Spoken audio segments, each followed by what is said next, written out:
is configured for flight. T-minus 10, 9, 8, 7, 6, 5, 4, 3, 2, 1, 0. Ignition. Liftoff.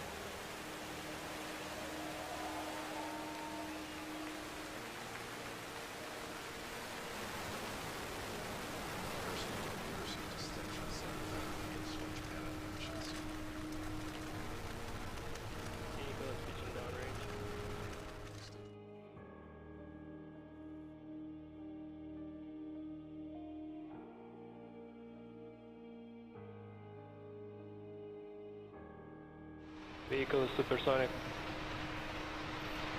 We're just over 1 minute into flight. Falcon 9 is passing through the period of maximum dynamic pressure. Vehicle is experiencing max Q. You've heard the call out. We're now experiencing maximum dynamic pressure, where the velocity of the first stage and the density of the Earth's atmosphere combine to create the greatest loads on the rocket. We're through that period. Merlin engines have throttled back up to full power. Propulsion indicates nominal. Power and telemetry also reported nominal. Next major activity, just a little under a minute from now, we'll have the main engine cutoff, followed by stage separation and ignition of the second stage engine.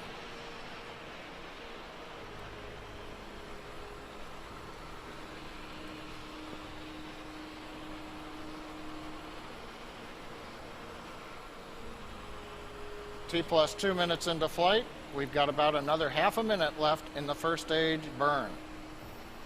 Trajectory looks good. We're going right down the middle of the track. We've got a great view from the ground looking up at the Merlin engine plume on the Falcon 9.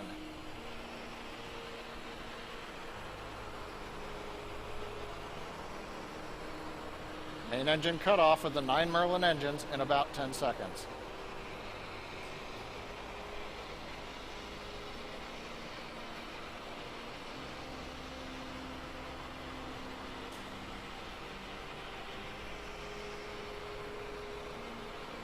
Eco. Stage separation.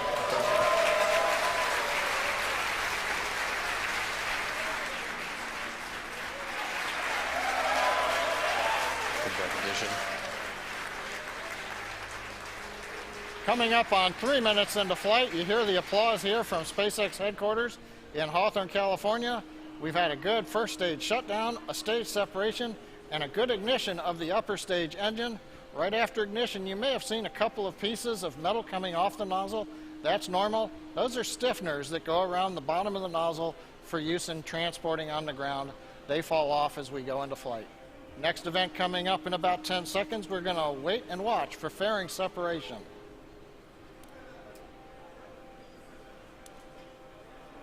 Second stage is following nominal trajectory. Fairing separation confirmed.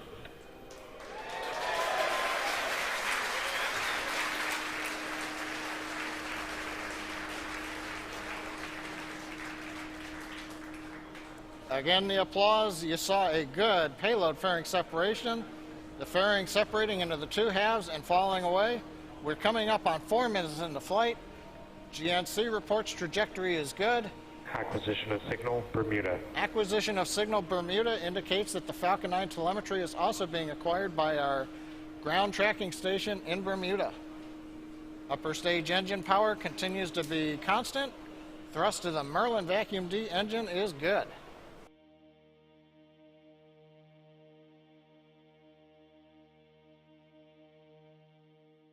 We're coming up on T plus 5 minutes into flight. Looking at the trajectory map, Falcon 9 continues to go right along the planned path, heading east from Cape Canaveral into the first of 2 orbits planned for this evening. Now currently, we're planning to burn that upper stage engine for just about another 3.5 minutes. We may also hear call-outs in a little more than a minute of entry burn.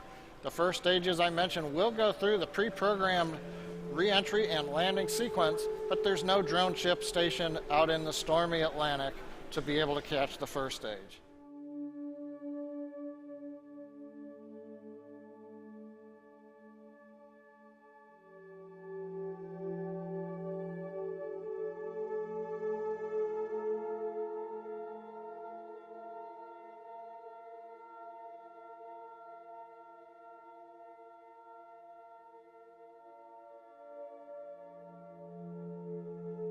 Coming up on 6 minutes into flight, we've got another just over 2.5 minutes to go on the second stage engine. Very quiet on the net. Falcon 9 second stage with the Ispasat satellite attached, performing nominally as we head downrange from Cape Canaveral. Currently, second stage will be accelerating up to about 4 Gs. As a reminder, the Ispasat 30W6 satellite, as Elon has tweeted out, is massing over 6 metric tons. That's over 6,000 kilograms, and that is the largest geostationary satellite we've ever flown. has saved. Given the size, as you Stage 1 entry burn has started.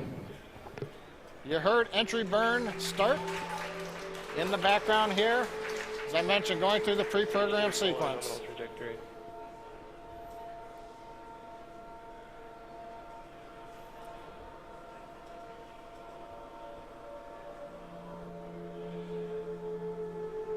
Stage 1 entry burn shut down. And we have shutdown of stage 1 on the entry burn. That'll leave its landing burn coming up in about 1.5 minutes. Second stage continuing to run. Everything looking good on stage 2.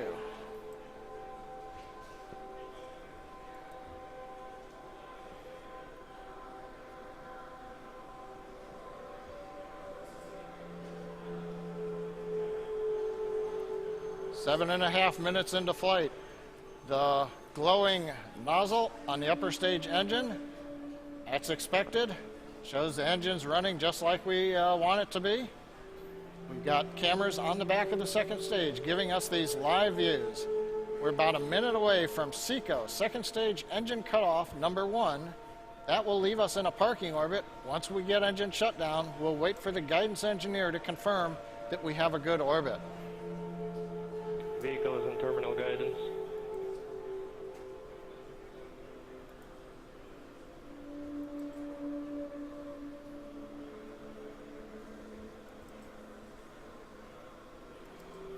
We go to call out vehicle and terminal guidance. We're getting ready to go into orbit.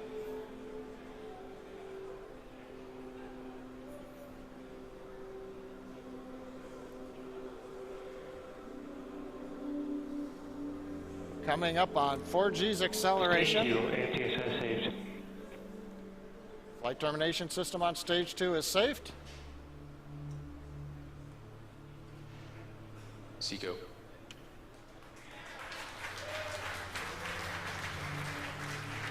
We've got shutdown of the second stage engine. The completion of the first burn on time. Waiting to hear a call out. Good orbital insertion. And there it is. We've heard good orbital insertion of the second stage, still carrying the Ispasat 30W6 satellite. We're into the first orbit. We're going into a coast phase now. We'll wait until the orbit takes us over the equator on West Africa before we relight the upper stage engine, and that'll put us into the geostationary transfer orbit. We're just under 11 minutes after a great liftoff of Falcon 9 from Space Launch Complex 40 at Cape Canaveral. The first stage did its mission. Second stage has done the first of 2 planned burns. We're into the desired orbit. We're now in the coast phase, as I mentioned. As you can see from the animation, the orbit will take us over Western Africa. As we cross the equator, we'll relight the engine, transferring the Ispasat 30W6 satellite into the desired geostationary transfer orbit. Now, it's still several minutes before we get to that reignition, so we're going to stop live commentary right now. We'll come back live with the webcast at T plus 26 minutes, but we will leave you the animation so you can see how the second stage is orbiting around the Earth, coming up on the point for reignition. So with that, we'll pause now. We'll be back in just over 14 minutes at T plus 26 minutes. Bermuda loss of signal expected. MVAC ignition. And we've heard confirmation, MVAC ignition. This burn will last just about 50 seconds. Now this short second burn of the upper stage, while it's short, will increase the velocity by about 25%. At the same time, will slightly lower the inclination of the orbit closer to the equator. We're now throttling down to keep G loads below 5 Gs on the satellite.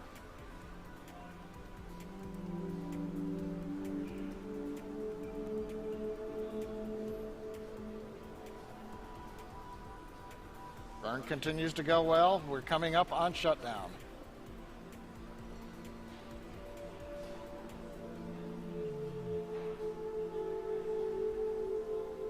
Tico. We've had SECO 2, second stage engine cutoff. Now we're waiting to hear guidance confirm the orbit accuracy.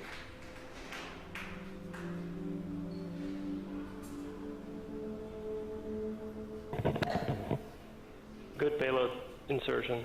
And in the background over the speaker, you might have heard we have a good insertion orbit for the Ispasat 30W6 satellite. So that completes another major event in today's flight. The second stage is now coasting again. There's a view of the Ispasat satellite with the sunlit portion of the Earth in the background.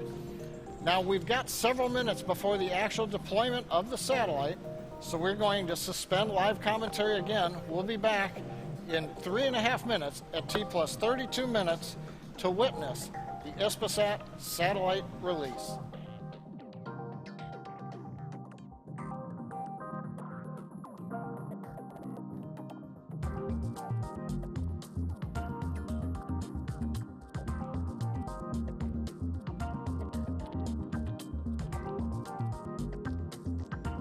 T plus 32 minutes and 5 seconds.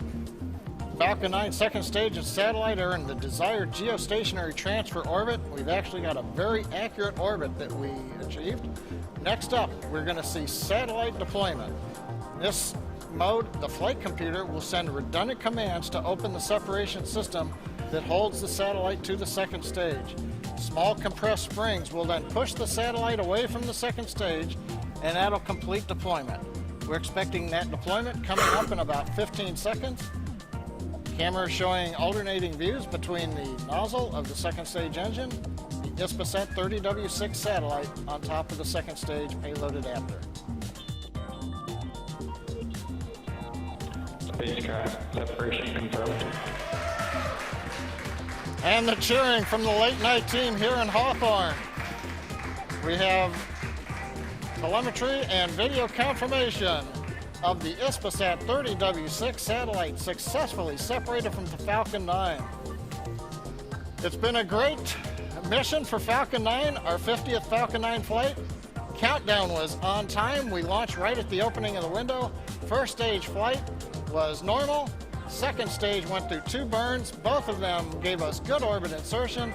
And then finally, as you just saw, satellite deployment right on time. Nice view from the camera on top of the second stage.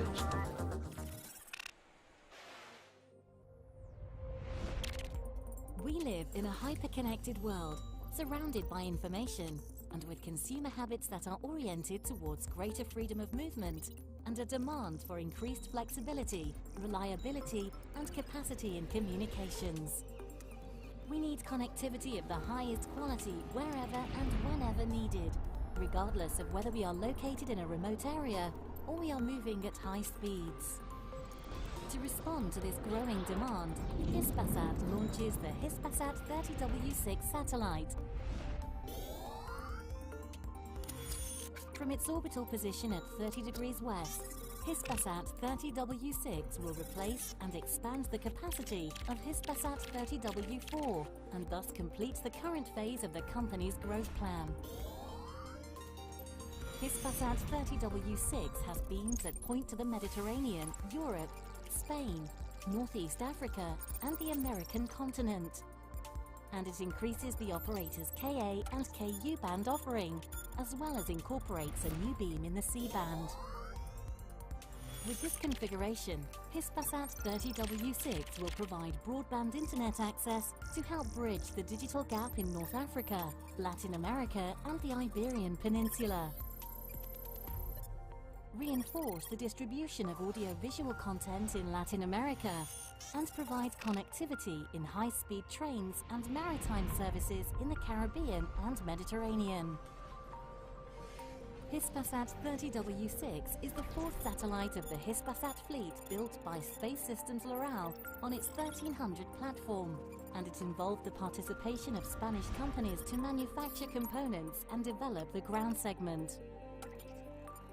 Furthermore, Hispasat 30W6 incorporates a Ka-band receiver demonstrator based on photonic technology, and its modules have been designed by DAS Photonics and Trio. With services similar to those of the current receivers available on the market, the application of photonic technology to these types of components will make it possible to significantly reduce its mass and volume in the future. The launch of Hispasat 30W6 will be carried out on a SpaceX Falcon 9 vehicle from the Kennedy Space Center facilities in Cape Canaveral, Florida. From its orbital position at 30 degrees west, it will provide high-quality telecommunication services during its more than 15 years lifetime. Hispasat 30W6